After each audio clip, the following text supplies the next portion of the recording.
For emphasis, John Mbata is not a member of Ohaneze and Igbo. The constitution is very clear. John Mbata is over 65 years. He had never in his life, and Gogol said, I'm a member of Ohaneze. He had never participated in any meeting of Ohaneze. He was a senator for 8 years. No record that he attended any meeting, either Council of Elders or Imobi or General Assembly.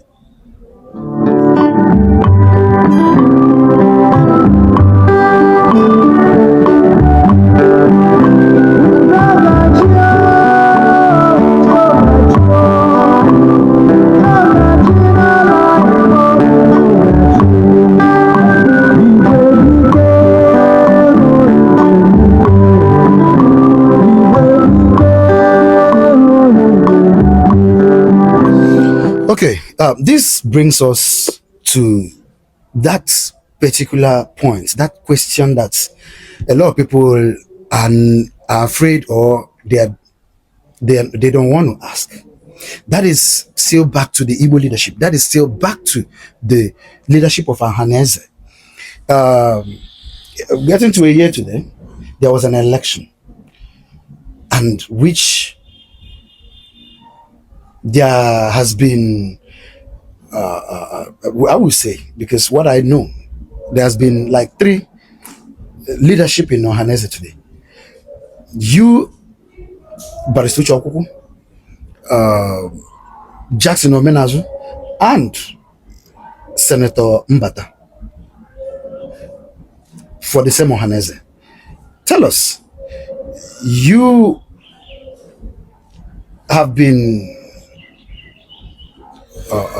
addressing and also working in that line as the Ohaneze president. What have you done so far to hold this power and also to give the services that is needed as Ohaneze president? Thank you. First and foremost, thank you for this question. I'll go straight to the point and I'll be honest. Onye na-ekwu ihe a na-eme ya ekwukwe ihe ọ na-eme ndụ mmadụ. And o nwere nye egwu ahụ kwasara ụwa egwu bongo ọsọ kọ ka mere ya ọkọla ka o mere mmadụ were ya iwe. Those who come to equity must come with clean hands. Clean hands. If the Igbos want Nigeria to be fair to them, they must be fair first to themselves and fair to the rest of Nigerians. For emphasis, John Mbata is not a member of Ohaneze and Igbo.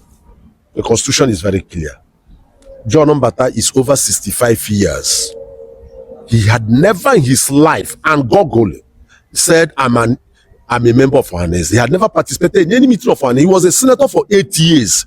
No record that he attended any meeting, either Council of Elders or Imobi or General Assembly. In 2025, some Northern forces felt that they were looking for money from River State and that the person who will give them that money is the occupant of government house and John Mbata. And that had always been the case. They went to Enugu Nicodemously and said they had an election in government house. And I've all asked, where on earth have elections of an ethnic group, including Arewa and Fenefere Ohaneze, held in government house of the state? How do you expect delegates to vote freely without fear of favor inside government house? But we're past that stage. And of course, we have seen that he lacks the capacity. He has the capital. He doesn't know what to do. He has a moral burden, a huge moral burden.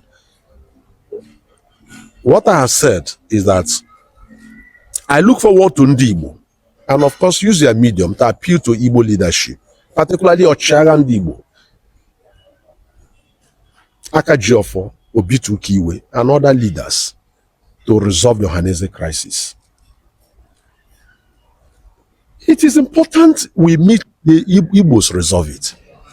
You know, it's as if the world and the Igbo nation has moved on from this election, recognizing only the emergence of Senator Azuta. as the bona fide leader of the Ohaneze, what you are saying here is that election is null and void. Does the constitution recognize you as the president? Yeah, of course, if they're talking about constitution, the election, you're talking about constitution. Can a non-member of an organization contest an election? Even where you come from in Achimberi, not every member of Achimberi community is a member of Achimberi Town Union. You pay dues, you are a member. I'm from Umuagumberi. Yes, Umuagumberi. You pay dues, you are a member. There is, even in the church, there's what they call those who pay. Beautiful. You don't just wake up and say the church should come and bury you. They're not all lawyers and members of the MBA. You can contest. I mean, you can be a lawyer without. You can't contest election in MBA because you're not a member of MBA. You don't pay your dues. You don't attend meetings. You are not qualified. When you say they have moved on, who have moved on? Who have moved on? I mean, the people, the populace. Which populace? Mention one populace. No, one person. It's important. An assemblage of some confused elites cannot. You know, I must say this right here because we are having this honest interaction for the benefit of the Igbo nation, and I think it is high time we say it the way it is without any hindrance or let or even fear of favor. The Ohaneze, as a body that is supposed to oversight the Igbo nation in security, economic, and other vices, has no verifiable means of communicating to the people. Not your own faction, not the Azuta Mbata faction, not even the Jackson's faction. Nobody communicates within the Igbo. A lot of things has happened in the past. There has been some security situations that we need fatherly words that will reassure the people that there is no problem or this is the way forward for Igbo. But we have heard nothing, absolutely nothing from all the fathers who has communicated their interest to lead the Igbo nation. Why is this? Well, you see, when a people deliberately sow the seed of discord, deliberately, you remember the unfolding drama before the 10th of January, where some persons even went to Imo State and brought Mike Okiro, who is known to come from Imo State, from Egbema, Obiabo, a member of the Imo State Council of Elders, a member of Olu Zonal Assembly, a member of Olu Zonal Assembly, a man whose brother, the same father and mother, died as a traditional ruler in his village in Imo State and was buried. They went and brought him. Because after you see, there are reasons too why the Ikwere people distance themselves. Some persons in Ikwere say, look, leave us out of this Igbo thing. It's because once it gets to Ikwere, they tend to undermine them. Some of us stood our grounds and said, Mike Okiro, yes, you're a former IG, a big man, you have everything, but you are not from Rivers State. You cannot run this election. You cannot run. That was after he had started campaign. Before we got another one again, where they went out again to bring somebody who's not a member of Ohaneze. They started sponsoring him. So my brother, I don't want to say a lot of things. I've said, if you ask yourself, whose voice is the strongest voice that has stood for the Igbo in the last 20, 30 years of all this, is UKWUKWU. I don't want to say more than that. You are aware. The facts are there. The fact speaks for itself. Resesa loquito, it speaks for itself. All right, Barrister. I think that question will be left for our viewers, the people who has enjoyed you over the years. Now, as your emergence brought the Ikwere people closer to the Igbo nation,